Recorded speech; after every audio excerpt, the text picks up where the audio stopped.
Hello friends, मैं हूँ fact भाई।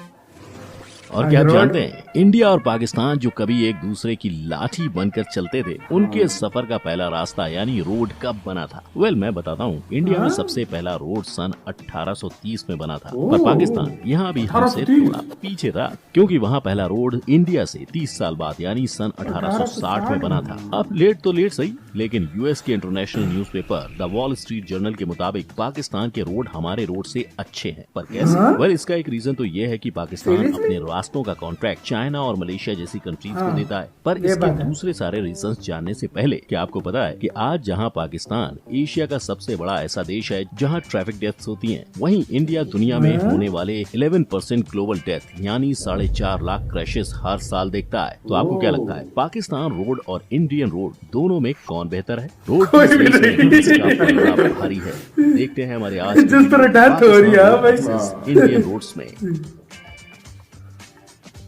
अब अगर हम सड़कों की बात करें तो यही वो चीज है जो इंसान से इंसान को और एक जगह को दूसरी जगह से जोड़ती है। तभी तो इनके डेवलपमेंट की पहली नींव 2800 ईसा पूर्व में 2800 बीसी में इंडस वैली सिविलाइजेशन के हड़प्पा और मोहनजोदारो जैसे शहरों में रखी गई थी, ताकि इनके जरिए हर शहर एक दूसरे से जुड़ पाए और लोगों को ट्रेड करने में आसानी हो। लेकिन इंडस वैली सिविलाइजेशन में रोड्स की बस नींव रखी गई थी, जबकि इनको बनाने का काम इनके बाद आने वाले राजा महाराजाओं ने किया था। और उनके इसी काम को आगे बढ़ाते हुए मौर्य एम्पायर ने ग्रैंड ट्रंक रोड, जो अफगानिस्तान के काबुल से शुरू होकर पाकिस्तान और इंडिया से होते हुए बांग्लादेश तक जाती है, उसे बनाया था। इसके बाद जैसे जैसे मानव प्रजाति की पीढ़ी आगे बढ़ी, वैसे वैसे इन रोड्स का काम भी आगे बढ़ता गया, क्योंकि सूर्य एम्पायर, मुगल एम्पायर और यहाँ तक कि ब्रिटिश एम्पायर ने भी इन्हें बेहतर बनाने के लिए इन्हें अपने अपने राज में रीबिल्ड किया था। लेकिन आज जिस तरह के रोड्स हम इंडिया में देख रहे हैं, उस मेटल रोड का कंस्ट्रक्शन जैसा मैंने बताया 1830 में ब्रिटिश ईस्ट इंडिया कंपनी ने पहली बार किया था, जिसके बाद 1860 में ये कंस्ट्रक्शन पाकिस्तान पहुँचा था। और आज ये कंस्ट्रक्शन इतना बड़ा हो गया है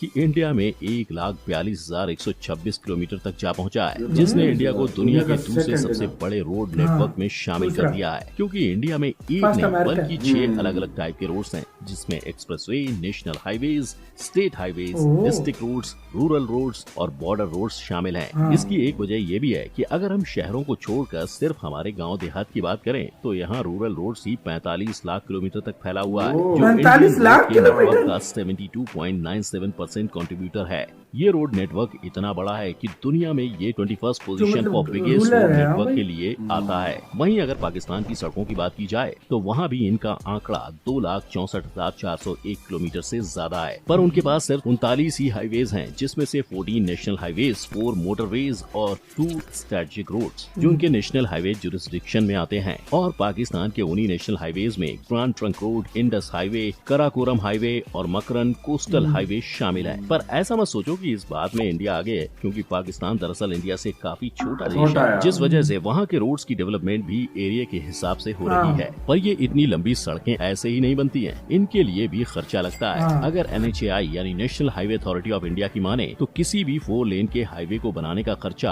8 से 9 करोड़ पर किलोमीटर आता है, जबकि वहीं अगर 6 लेन हाईवे बनेगा तो उसका कॉस्ट 14 करोड़ पर किलोमीटर होता है, जिसमें हर किलोमीटर को बनाने के लिए लगभग 45 लेबर की जरूरत होती है और एक लेबर को एक दिन के लिए 250 से 500 दिहाड़ी मिलती है। वहीं अगर हम पाकिस्तान की बात करें तो वहाँ सबसे एक्सपेंसिव मोटरवेज को बनाने के लिए पर किलोमीटर 10 से 12 करोड़ पाकिस्तानी रुपए खर्च होते हैं, जबकि अगर सरकार वहाँ नेशनल हाईवेज बनाती है तो उसका खर्चा पर किलोमीटर 4 से 6 करोड़ पाकिस्तानी रुपए।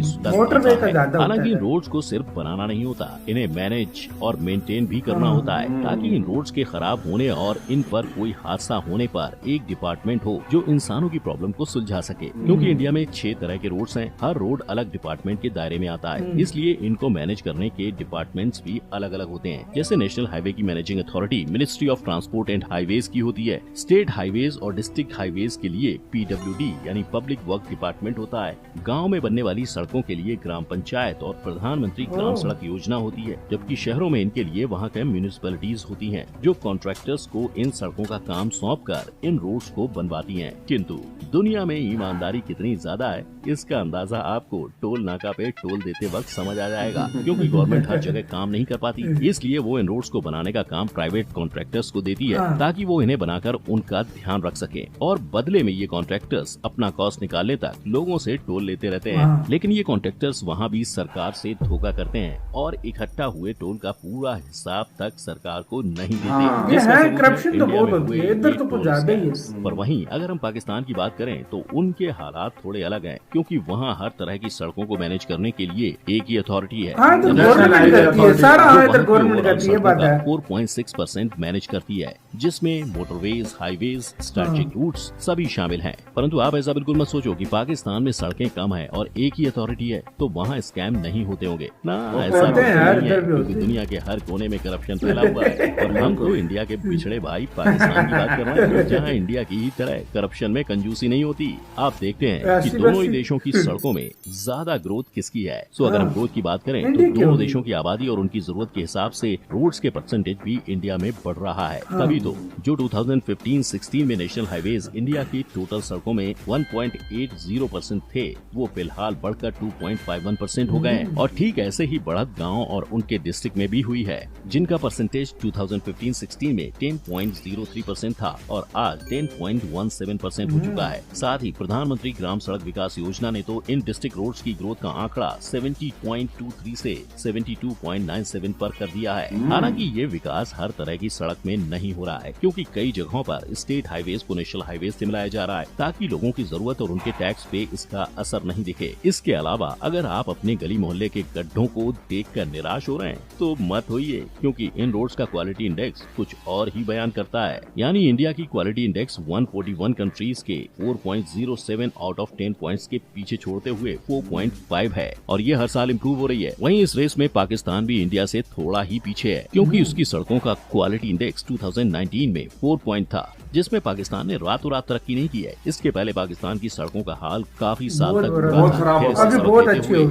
इनको सुधारने में लगा हुआ है। और क्योंकि पाकिस्तान किसी भी रेस में इंडिया से पीछे नहीं है, इसीलिए तो हर साल इनका भी व्हीकल का ट्रैफिक 3% से और पैसेंजर ट्रैफिक 4.5% से बढ़ रहा है, जो पाकिस्तान गवर्नमेंट को वहाँ की सड़कें सुधारने का मौका दे रहा है। नेक्स्ट अब हम बात करते हैं कि कौन से देश के रूल्स और रिस्ट्रिक्शंस ज्यादा सख्त हैं। इंडिया के एक्सप्रेसवेज पर 120 किलोमीटर पर आवर की स्पीड लिमिट है और हाईवेज पर ये स्पीड लिमिट हैवी और नॉर्मल व्हीकल के लिए 100 किलोमीटर है। वहीं अगर पाकिस्तान की बात करें तो उनके पास तो भैया एक्सप्रेसवे नहीं है, पर लिमिट हैवी व्हीकल के लिए इंडिया से ज्यादा यानी 110 किलोमीटर पर आवर है, जबकि कार्स, जीप्स और एसयूवी के लिए यही speed limit 120 kilometre per hour है। पाकिस्तान में हाईवेज भी हैं, इसलिए वहाँ की स्पीड लिमिट इंडिया की तरह 100 किलोमीटर पर आवर है। और जैसा कि आप सब जानते हैं, स्पीड लिमिट के साथ साथ हर देश में सड़कों के लिए कुछ रिस्ट्रिक्शंस भी होते हैं, जो इंडिया और पाकिस्तान दोनों ही देशों में सेम है, क्योंकि दोनों ही जगह ओवर स्पीडिंग से लेकर सेफ्टी इक्विपमेंट जैसे हेलमेट, सीट बेल्ट और ग्लव्स लगाने की रिस्ट्रिक्शंस हैं। लेकिन पाकिस्तान के मोटरवेज पर तो रिस्ट्रिक्शंस का पहाड़ है। फॉर एग्जाम्पल, मोटरवे पर बाइक नॉट अलाउड,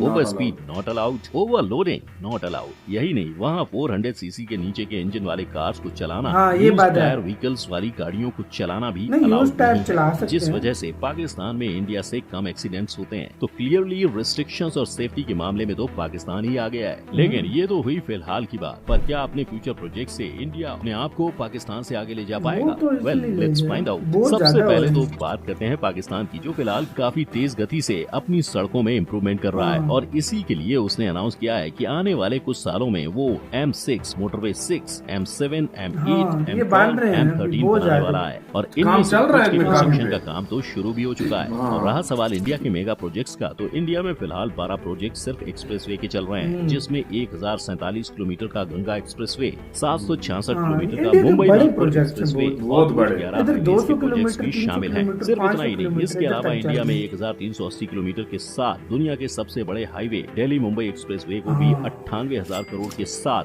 मार्च 2023 तक बनाने का प्लान पास हुआ है। हालांकि इन बड़े फ्यूचर प्रोजेक्ट्स के बाद भी दोनों कंट्रीज के एक्सीडेंट केस कुछ और ही बयां करते हैं, क्योंकि इंडिया में सिर्फ 2013 में 1,37,000 लोग एक्सीडेंट्स में मारे गए थे। अगर हम इंडिया द्वारा लड़े गए 4 युद्धों में शहीदों की गिनती करें तो वो 8,000 के करीब है, यानी युद्ध से ज्यादा हमारे देश में लोग रोड एक्सीडेंट में मारे जाते हैं। वहीं अब अगर हम 2018 के डेटा को देखते हैं तो उसके मुताबिक इंडिया में हर 1 लाख की पॉपुलेशन पर 23.87% डेथ रेट है और पाकिस्तान में ये आंकड़ा 17.12% था, जिसके चलते पाकिस्तान 2019 में एशिया का वो देश था जहां सबसे ज्यादा ट्रैफिक एक्सीडेंट डेथ हुई थी। लेकिन हमारा इंडिया भी इससे ज्यादा पीछे नहीं है। इस रोड एक्सीडेंट की बढ़ती गिनती के कारण इंडिया आज ग्लोबल डेथ में पूरे 11% कंट्रीब्यूट करता है, क्योंकि यहाँ हर साल 4.5 लाख एक्सीडेंट होते हैं जिनमें 1.5 लाख लोगों की जान जाती है, जिसका मेजर कारण है गाड़ियों के बढ़ते नंबर और गाड़ियों के लिए प्रॉपर रोड्स का ना होना। वहीं पाकिस्तान में इंसानों की गलती, लैक ऑफ इंफ्रास्ट्रक्चर और खराब गाड़ियां इसका मेजर रीजन है। और एक डेटा के मुताबिक हर साल पाकिस्तान में गाड़ियां 9% से बढ़ रही हैं,